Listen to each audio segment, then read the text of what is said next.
Hello student, आपका हमारे इस क्लास 12 की केमिस्ट्री क्लास में बहुत बहुत स्वागत है। उम्मीद करते हैं सब अच्छे होंगे और अपने बोर्ड एग्जाम की बेहतर तैयारी कर रहे होंगे। चलिए बच्चों, आज क्लास शुरुआत करते हैं। हमारा जो चैप्टर चल रहा है हेलो एल्केन तथा हेलो एरीन, तो इसमें हम हेलो एरीन के टॉपिक को देख रहे हैं। तो आज के इस लेक्चर्स में हम जो देखने वाले हैं काफी ज्यादा मोस्ट इंपॉर्टेंट है। आपके बोर्ड एग्जाम में कई बार पूछा गया है कि प्रयोगशाला में क्लोरोबेंजीन बनाने की विधि को बताइए, यानी प्रयोगशाला में क्लोरोबेंजीन किस तरीके से बनाया जाता है। और साथ में जो है या कभी कभी सैंडमायर अपक्रिया द्वारा क्लोरोबेंजीन का निर्माण या सैंडमायर अपक्रिया किसे कहते हैं, तो ये सब आपके बोर्ड एग्जाम में कई बार पूछे गए हैं। तो चलिए इस लेक्चर्स में हम जो है प्रयोगशाला में क्लोरोबेंजीन का निर्माण किस प्रकार किया जाता है या सैंडमायर अपक्रिया होती क्या है, इसको हम अच्छे से कंप्लीट जानने वाले हैं। और साथ में इनके जो प्रमुख भौतिक एवं रासायनिक गुण है इनको भी देखने वाले हैं। तो आप लोग वीडियो के अंत तक बने रहिएगा, देखना अभी क्लोरोबेंजीन आपका अच्छे से तैयार हो जाएगा। तो चलिए बच्चों, क्लास की शुरुआत करते हैं। सबसे पहले हम देखते हैं भाई क्लोरोबेंजीन। तो क्लोरोबेंजीन बनाने के लिए अगर हम प्रयोगशाला विधि की बात करें तो प्रयोगशाला में क्लोरोबेंजीन का जो निर्माण होता है वो बेंजीन डाइजोनियम क्लोराइड से किया जाता है। किससे करते हैं? Benzene diazonium chloride. अब आपको बेंजीन डाइजोनियम क्लोराइड का फार्मूला याद होना चाहिए। बेंजीन डाइजोनियम क्लोराइड का फार्मूला है C6H5N2Cl होता है। अब ये बेंजीन डाइजोनियम क्लोराइड जो होता है ये लैब में बना बनाया नहीं मिलता है, इसको तुरंत बनाया जाता है और बना करके उपयोग में ले लिया जाता है। सबसे पहले आप बेंजीन डाइजोनियम क्लोराइड का निर्माण करेंगे और बेंजीन डाइजोनियम क्लोराइड का निर्माण करने के लिए आपको क्या करना है भाई, एनिलीन ले लेना है। क्या लेना है? एनिलीन ले लेना है। और 0 से 5 डिग्री सेल्सियस पर हम क्या करेंगे, सोडियम नाइट्राइट और हाइड्रोक्लोरिक अम्ल के मिश्रण के साथ तब जो है हमें बेंजीन डाइजोनियम क्लोराइड जो प्राप्त होता है। और जैसे ही बेंजीन डाइजोनियम क्लोराइड बनता है इसको हम लेकर के जो है सांद्र हाइड्रोक्लोरिक अम्ल मिलाते हैं और फिर जो है Cu2Cl2 क्यूप्रस क्लोराइड उत्प्रेरक की उपस्थिति में जो है 60 डिग्री सेल्सियस ताप पर गर्म करते हैं, तब हमें जो है क्लोरोबेंजीन प्राप्त होता है। ऐसे नहीं समझ में आएगा, चलिए इसका हम रिएक्शन देखते हैं। सबसे पहले हम एनिलीन लेंगे भाई, एनिलीन C6H5NH2, ये आपका एनिलीन है। एनिलीन पर NaNO2 सोडियम नाइट्राइड और डाइल्यूट HCl हाइड्रोक्लोरिक अम्ल हो और यह अभिक्रिया 0 से 5 डिग्री सेल्सियस पर कराएं, जिससे एक फार्मूला हमें याद है C6H5N2Cl बनेगा।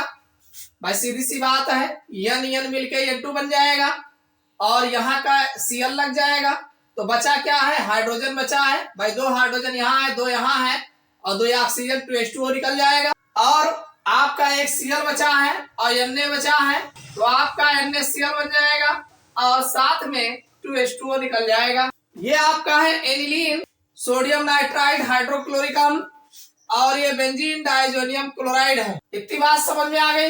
यानी कहने का मतलब आप इस ये जो लिखा गया है इसको आप इस रिएक्शन को देख के लिख सकते हो। कैसे लिखोगे कि भाई सर्वप्रथम हम क्या करेंगे, एनिलीन को सोडियम नाइट्राइड और तनु हाइड्रोक्लोरिक अम्ल के साथ हम 0 से 5 डिग्री सेल्सियस ताप पर इसको मेंटेन करते हैं, जिससे हमें जो है बेंजीन डाइजोनियम क्लोराइड प्राप्त होता है। अब बेंजीन डाइजोनियम क्लोराइड का बनना डाई एजोटीकरण कहलाता है। क्या कहलाता है? डाई एजोटीकरण। ध्यान रखिएगा, आपके एग्जाम में पूछा गया है कि डाई एजोटीकरण किसे कहते हैं, तो बेंजीन डाइजोनियम का निर्माण जो होता है डाई एजोटीकरण कहलाता है। समझ में आई बात? अब ये हम जो है बेंजीन डाइजोनियम क्लोराइड से क्लोरोबेंजीन बनाएंगे, तो इसके लिए जो है सर्वप्रथम C6H5N2Cl ये बेंजीन डाइजोनियम क्लोराइड है, इस पर हम HCl ले लेंगे और यह अभिक्रिया Cu2Cl2 HCl और 60 डिग्री सेल्सियस ताप पर कराते हैं। तो होगा क्या भाई? कुछ नहीं, ये N2 अलग हो जाएगा और ये Cl इसी में लगा रहेगा, तो ये हमारा बन जाएगा C6H5Cl बन जाएगा, N2 अलग हो जाएगा और ये जो HCl तन होता है ये ऐसे जो कहते हो बना रहेगा। तो इसको आप जान ही रहे हैं, बेंजीन डाइएजोनियम क्लोराइड और ये आपका क्लोरोबेंजीन है। तो आप बताएंगे क्या? आप बताएंगे प्रयोगशाला में क्लोरोबेंजीन का निर्माण करने के लिए हम बेंजीन डाइएजोनियम क्लोराइड को तब HCl के साथ जो है क्यूप्रस क्लोराइड उत्प्रेरक की उपस्थिति में 60 डिग्री सेल्सियस ताप पर गर्म करते हैं तो हमें क्लोरोबेंजीन प्राप्त होता है। यह अपक्रिया सैंडमायर अपक्रिया कहलाती है। क्या कहलाती है? सैंडमायर अपक्रिया कहलाती है।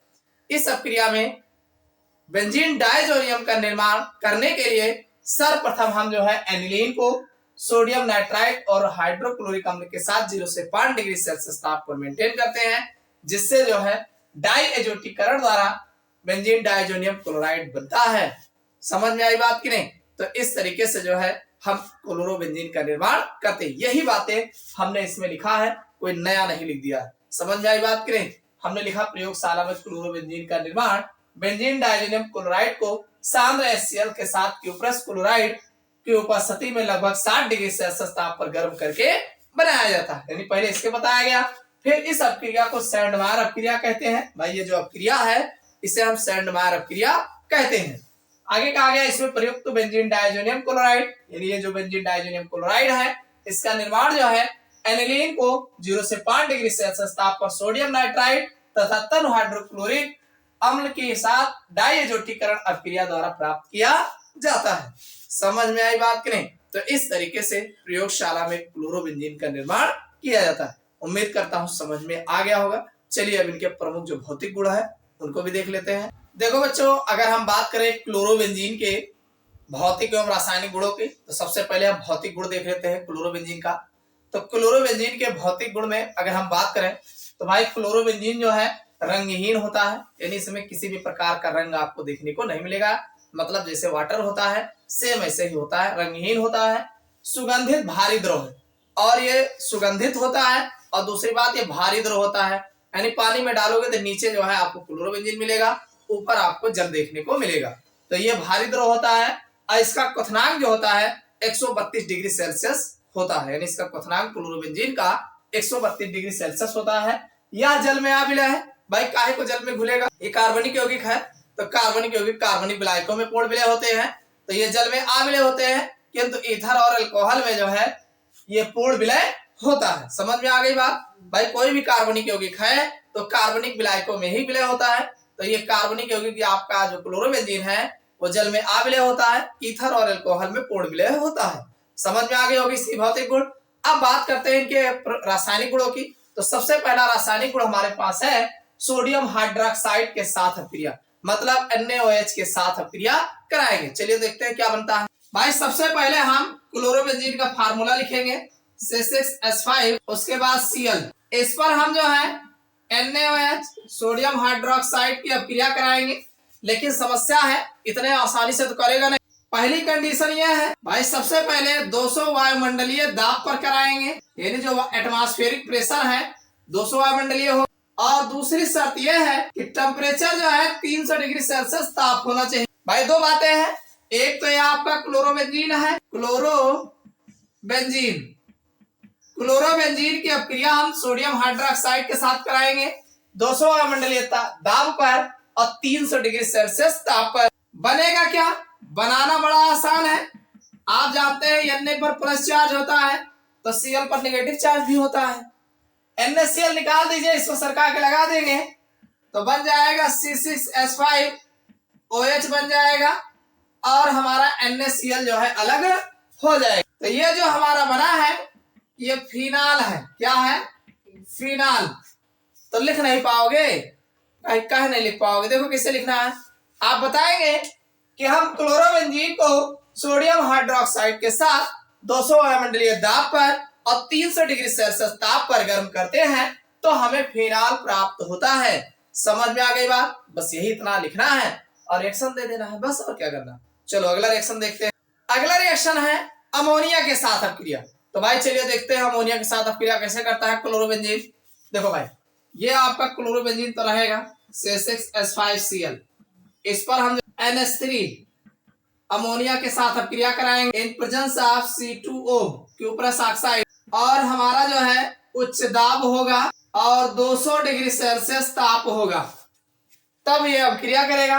होगा क्या भाई, हाइड्रोजन और क्लोरीन HCl निकल जाएगा, NH2 बचेगा। भाई NH3 लिखा है ना, तो NH2 और H, भाई ये NH2 निकाल लो तो H plus charge NH2 negative charge, तो इसमें जो है ये Cl नेगेटिव निकलेगा तो यहाँ पर हमें एक नेगेटिव जोड़ना है, ये पॉजिटिव होगा तो NH2 जोड़ देंगे, तो हमारा बन जाएगा C6H5 NH2 बन जाएगा और HCl निकल जाएगा। ये एनिलीन है, कौन है?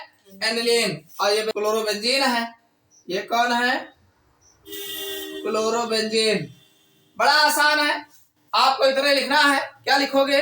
आप लिखेंगे कि जब हम क्लोरोबेंजीन पर अमोनिया की अपक्रिया उच्च दाब और 200 डिग्री सेल्सियस ताप पर क्यूपरस ऑक्साइड उत्प्रेरक की उपस्थिति में कराते हैं। कब कराते हो? उच्च दाब पर 200 डिग्री सेल्सियस ताप पर क्यूपरस ऑक्साइड उत्प्रेरक की उपस्थिति में कराते हैं तो हमें एनिलीन प्राप्त होता है। क्या प्राप्त होता है? एनिलीन प्राप्त होता है। समझ में आई अब बात? बस इतना आपको लिखना है, आराम से रिएक्शन दे देना है। चलो अगला रिएक्शन देख लेते हैं। चलिए भाई, अगला रिएक्शन है हमारा फ्रीडल क्राफ्ट अपक्रिया। ये फ्रीडल क्राफ्ट अपक्रिया क्या होती है? चलिए रिएक्शन समझते हैं। भाई ये हमारा क्लोरोबेंजीन है, इसमें करना क्या है? आपको डायग्राम बनाकर आपको रिएक्शन कराना है, ऐसे नहीं। ये है आपका क्लोरोबेंजीन, अच्छे से जानते हो, इसका नाम है क्लोरोबेंजीन। इस पर आप अपक्रिया कराएंगे CH3Cl मेथिल क्लोराइड की इन प्रेजेंस ऑफ निर्जल AlCl3 की उपस्थिति में गर्म करेंगे। भाई निर्जल AlCl3 की उपस्थिति में जब गर्म करेंगे इनके साथ, तो आप जानते हैं ये आर्थो या पैरा दो पोजीशन पे अटैक करेंगे, तो दोनों पे लग सकते हैं। तो आर्थो और पैरा से भाई आपको पता है ये बेंजीन का फार्मूला है, अच्छे से पता है। और हर कार्नर पर यहाँ Cl लगा है, हर कार्नर पर हाइड्रोजन बैठा है, घात लगाए हर कार्नर पर हाइड्रोजन बैठा है। तो जहां कहीं अगर CH3 जोड़ेंगे तो भाई यहां से अगर हाइड्रोजन निकालेंगे तब CH3 जोड़ेंगे ना, तो यहां से हाइड्रोजन H+4 निकलेगा और Cl के साथ HCl बना लेगा, तो यहीं पे आकर के CH3 लग जाएगा। तो इस तरीके से यहाँ पे लगेगा तो यहां से हाइड्रोजन निकलेगा, अगर यहां से लगेगा तो यहां से हाइड्रोजन निकलेगा, तो इस तरीके से लगेगा। तो बस यही करना है। ये जो आपका क्लोरोबेंजीन है ऐसे ही रहेगा, यहाँ Cl बना रहेगा, यहाँ CH3 लग सकता है आर्थो पोजीशन पे, और दूसरा प्रोडक्ट इसका ये भी बन सकता है, कोई जरूरी है वहीं लगे भाई, यहाँ CH3 लग सकता है। तो इसका नाम है आर्थो मेथिल क्लोरोबेंजीन और ये पैरा मेथिल क्लोरोबेंजीन, इस तरीके से। और साथ में एक बात ध्यान रखिएगा, HCl जो है निकल के गया है, क्या है? यहाँ का हाइड्रोजन और यहाँ का क्लोरीन। तो इस तरीके से भाई जब आप क्लोरोबेंजीन पर मेथिल क्लोराइड की अपक्रिया निर्जल AlCl3 की उपस्थिति में कराते हैं तो हमें आर्थो या पैरा मेथिल क्लोरोबेंजीन प्राप्त होता है।